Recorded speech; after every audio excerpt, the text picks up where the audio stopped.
The invitations arrived in the dead of night, hand-delivered in thick black envelopes sealed with crimson wax. They were addressed to people who would never expect to meet: a struggling journalist named Nathan, a celebrated historian named Evelyn, an ambitious tech entrepreneur named Kyle, and a reclusive artist named Mara. Inside was a single line: "You are invited to witness wonders beyond imagination.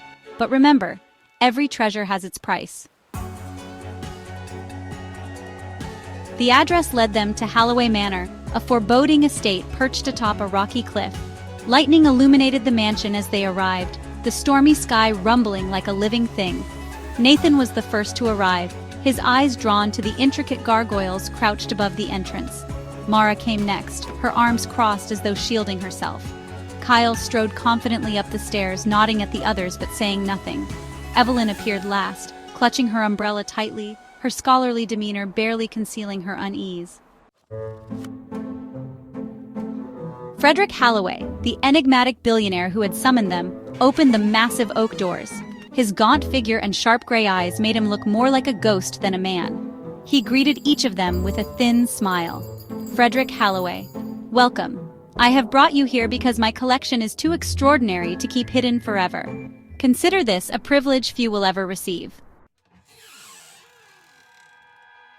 The group followed him into the mansion, the interior as eerie as the exterior. The walls were adorned with strange, almost unrecognizable portraits. Some depicted scenes so grotesque that Nathan felt his stomach churn. The air was heavy, the kind of weight that pressed against your chest and whispered for you to turn back.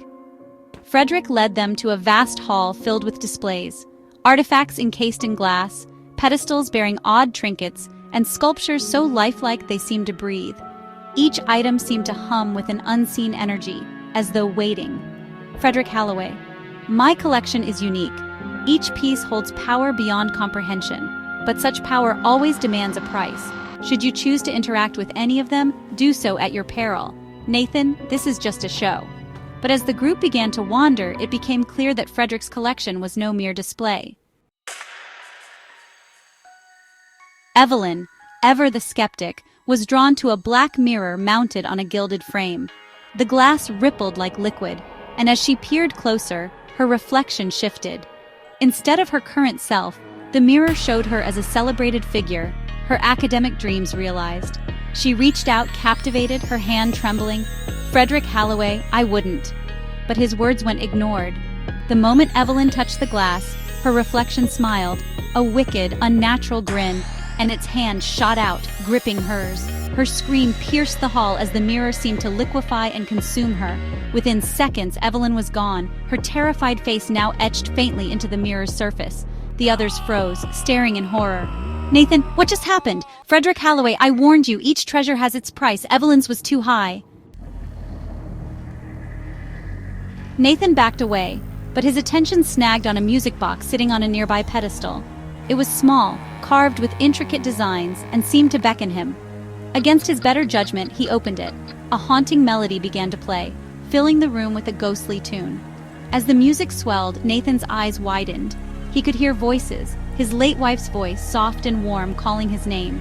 Tears streamed down his face. "Mara, it's a trick, don't listen to it." But Nathan shoved her away, gripping the box as though it were his lifeline. The melody grew louder, dissonant, and then Nathan's body convulsed. He collapsed, his face contorted in agony as the music box snapped shut. His lifeless body lay still, his eyes wide and unseeing. Mara and Kyle exchanged terrified glances. Frederick, meanwhile, moved closer, his expression unreadable. "Frederick Halloway, do you understand now? These artifacts are alive. They reward those who pay their price, but that price is always steep." Mara's gaze fell on a large painting at the back of the room. It depicted a lush forest, so vivid it seemed alive. As she stared, the painted trees swayed, and the sound of rustling leaves filled her ears. Her breath quickened when she noticed a pathway forming in the forest, as though inviting her in. "Kyle, no, don't fall for it. We need to find a way out of here." But Mara was already stepping forward. The painting seemed to pulse with life, promising freedom, escape from the horrors of the mansion. She reached out, and the moment her fingers brushed the canvas, she was pulled in. Her scream echoed, and then the painting shifted.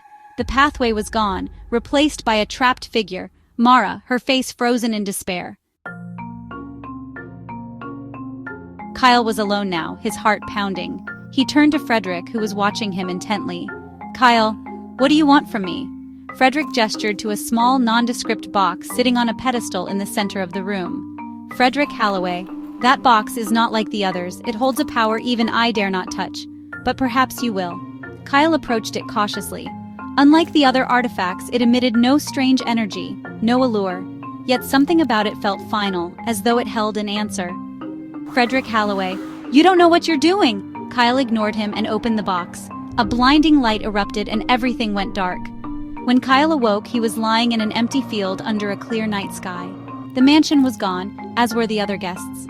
But deep inside, he felt a cold, gnawing presence, a part of him forever tied to the box. Back in the mansion, Frederick stood in silence. The artifacts pulsed faintly, satisfied.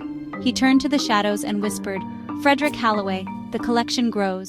More will come. They always do." The mansion waited, its doors ready to open once more.